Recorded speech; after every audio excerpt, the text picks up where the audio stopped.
माननीय महोदय, मैं कहना चाहूँगा कि 2047 में विकसित भारत बाद में बना लीजिएगा, पहले एपीजे अब्दुल कलाम के सपनों का 2020 का भारत कहाँ गया उसको तो एक बार एनालिसिस कर लीजिए। और मैं मानता हूं कि उसके एनालिसिस के पश्चात जो आपके पास जो रिजल्ट आएगा, जो परिणाम आएगा, वो 2047 के विकसित भारत की परिकल्पना को पूर्ण करने में कहीं ना कहीं बेहतर साबित होगा। मैं उस क्षेत्र से आता हूं जो बिहार को दो भाग में बांटती है, एक नॉर्थ बिहार, एक साउथ बिहार।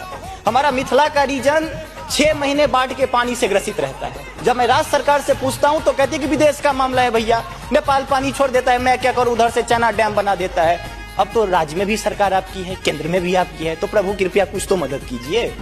दूसरी बात, कोसी का संसद में कह दिया गया कि ड्रेस कोड ये होना चाहिए। अरे मैं बाढ़ के उस इलाके से आता हूं जहां आधा धोती पहन के संसद तक आना पड़ता है, न सड़क है न कुछ है, तो कैसे आऊंगा। उसी क्षेत्र का एक नंगा बच्चा हमसे कहता है कि साहब मैं बाढ़ से ग्रसित हूं, और दक्षिण बिहार का एक बच्चा कहता है कि मैं सुखाड़ से ग्रसित हूं, मेरे पास पीने के लिए पानी नहीं है। बीच वाला एरिया कहता है मैं नरसंहार से परेशान हूं। तो बिहार की एक परिभाषा बनती है कि उत्तर में बाढ़ है, दक्षिण में सुखाड़ है, बाकी जो बचा नरसंहार है, यही बिहार है। अब मैं कहां जाऊं। तीसरी बात मैं आता हूं कि आपने तो राम जी को अयोध्या में लाकर स्थापित कर दिया, जरा उनके ससुराल मिथिला पर भी ध्यान दीजिए। माँ सीता कब कब अग्नि परीक्षा देगी, उनके पुत्र हम कब कब अग्नि परीक्षा देते रहेंगे, हम पर भी तो थोड़ा ध्यान दीजिए प्रभु। बाढ़ का पानी जब हमारे बिहार से निकलता है तो लगे लगे बंगाल चला जाता है, और जो भी हमारे पास रोजी रोटी रहती है खत्म हो जाती है। तो मेरी पत्नी भी कहती है कि लागल लागल सजन धक्का सलम कलकत्ता चल गया, कितना आगे जाए।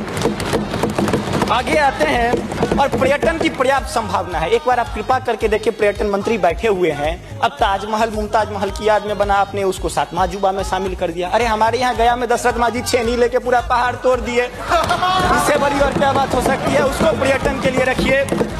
और ये जो भूखमरी, बेरोजगारी, अशिक्षित राज्य की जो हम पर वो जो पीठ पर धो रहे हैं, वो हमको इसी तरह की कविता याद दिलाती है कि तू सिंह मारती गैसी, मैं कोने में दुबका बैल प्रिय, मैं पीपल सा सीधा साधा, तू मुझ पे लटकी चुड़ैल प्रिय।